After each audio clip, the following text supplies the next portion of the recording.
বিসমিল্লাহির রহমানির রহিম। হে সমস্ত জগতবাসী, হে সমস্ত মুসলিমগণ, হে সমস্ত পরহেজগারগণ, আজ আমি আপনাদের সামনে যে আলোচনাটি নিয়ে এসেছি, আমি শামীম আলী আপনাদের কাছে আজ বেশ কিছুদিন ধরে কোরআন থেকে কথাগুলো বলা হয়। অবশ্যই আপনারা এই কথাগুলো যারা শ্রবণ করছেন এবং মানার চেষ্টা করছেন, ইনশাল্লাহ লাভবান। কেননা কোরআনের বাহিরে কথা নেই, কোরআন দিয়ে কথা। যা দিয়ে কথা বললে এখানকার ভুল ধরার মতো কারো ক্ষমতা নেই। তাই আমি বলবো যে আজকের আলোচনা হলো সূরা তাগাবুন। সূরা তাগাবুন, তাহলে এই তাগাবুন সূরার আমল ও ফজিলত এই নিয়ে আলোচনা করব ইনশাল্লাহ। পৃথিবীতে অনেক মানুষ দেখা যায় যে আকাশ থেকে যে জিলকি মারে, বা আমাদের আঞ্চলিক ভাষায় বলা হয় ঠাডা পড়ে, এই ঠাডার মধ্যে পড়ে কখনো আপনার মৃত্যু হবে না।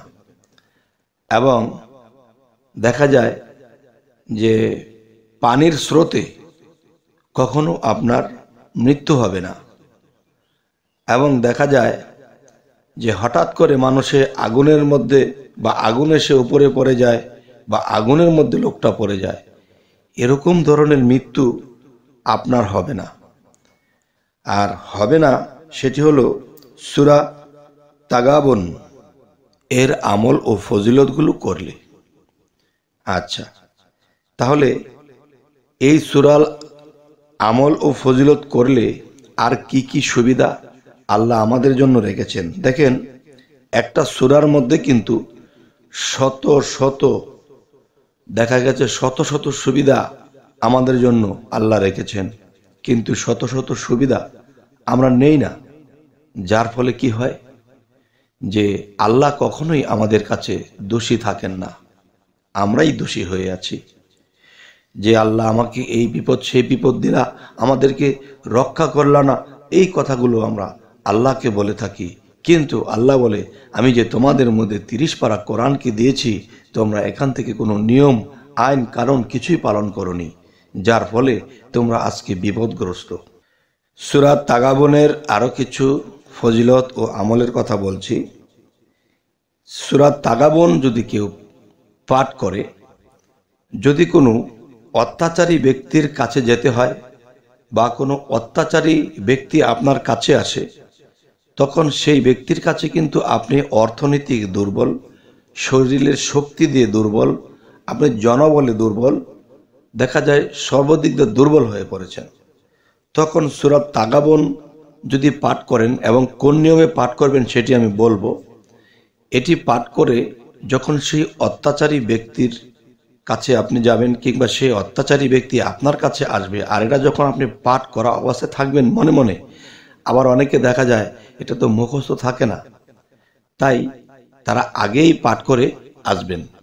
তখন কি হবে, সেই অত্যাচারী ব্যক্তি আপনার কাছে যখন আসবে, তখন তার চোখে এমন একটা আবরণ সৃষ্টি হবে, যে অত্যাচার করতে আপনার কাছে আসবে সে আপনাকে দেখতে পারবে না, আর যদি দেখে আপনাকে চিনতে পারবে না।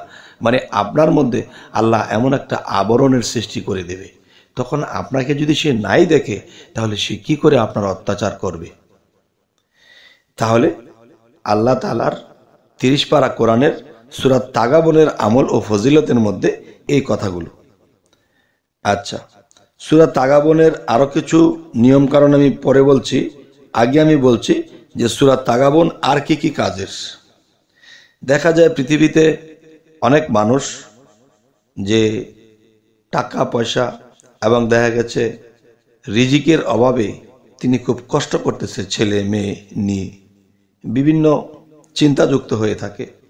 তখন সেই ব্যক্তি যদি সূরা তাগাবুন স্মরণ করে আর এটাকে পাঠ করে, তাহলে সে তার রিজিক তার মধ্যে আসবে।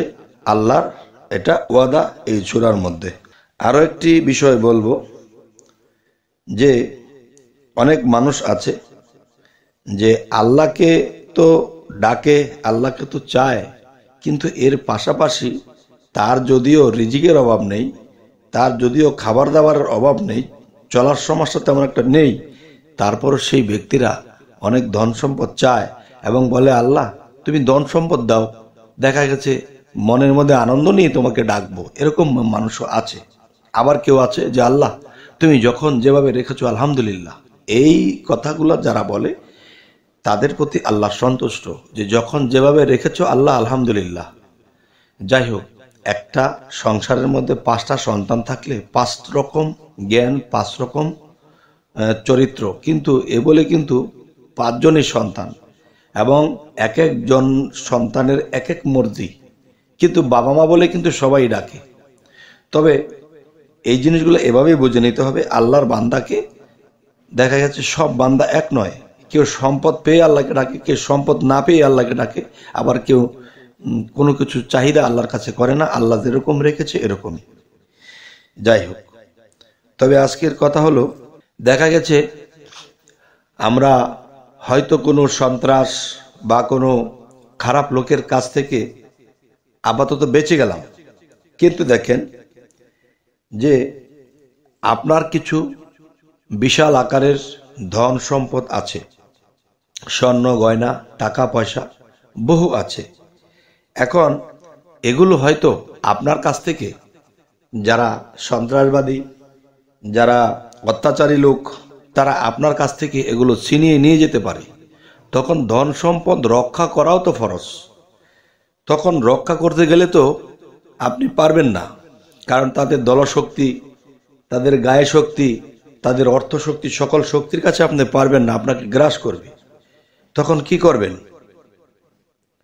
তখন এই কাজটি করতে হবে যে ধন সম্পদ পুঁতে রাখার সময়, ধরেন ধন সম্পদ এমন একটি জায়গায় আপনি পুঁতে রাখবেন, হয়তো সেখান থেকেও কিন্তু এটা নিয়ে যেতে পারে।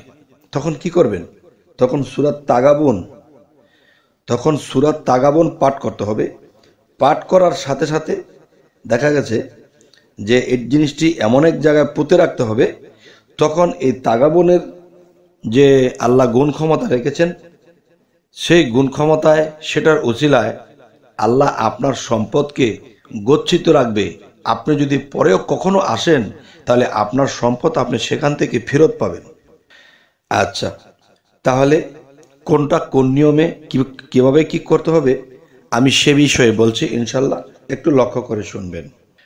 সূরা তাগাবুন এর আমল ও ফজিলত প্রত্যহ একবার করে এই সূরা তাগাবুন পাঠ করলে দৈব মৃত্যু হবে না এই সূরার আমলের কারণে, এবং 3 বার করে পাঠ করলে আয় রোজগারের বরকত হয়, রিজিকের অভাব হবে না। এই সূরা তাগাবুন পাঠ করে অত্যাচারী লোকের নিকট গেলে তার নিকট হতে নিরাপদ রাখবে আল্লাহ। এই হলো এক।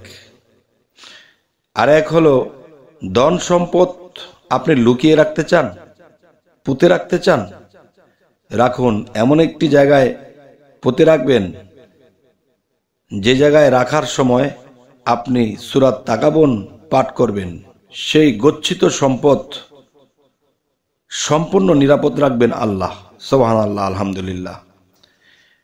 তবে হে সমস্ত জগতবাসী, কোরআনের মধ্যে সকল ফয়সালা আল্লাহ রেখেছেন, কিন্তু আমরা এর তল্লাশ করি না, জানতে চাই না, বুঝতে চাই না, শিখতে চাই না, যার ফলে আজ আমাদের এই অবস্থা। যাই হোক, আজকের যে আলোচনাটি আপনাদের কেমন লাগলো এবং পরবর্তীতে আপনারা কি ধরনের আলোচনা চাইছেন অবশ্যই জানাবেন, এবং আমাদের চ্যানেলে যারা নতুন অবশ্যই সাবস্ক্রাইব করে রাখুন, পরবর্তীতে যেন ভালো আলোচনা নিয়ে আপনাদের কাছে আসতে পারি। সকলে ভালো থাকবেন। আল্লাহ হাফিজ।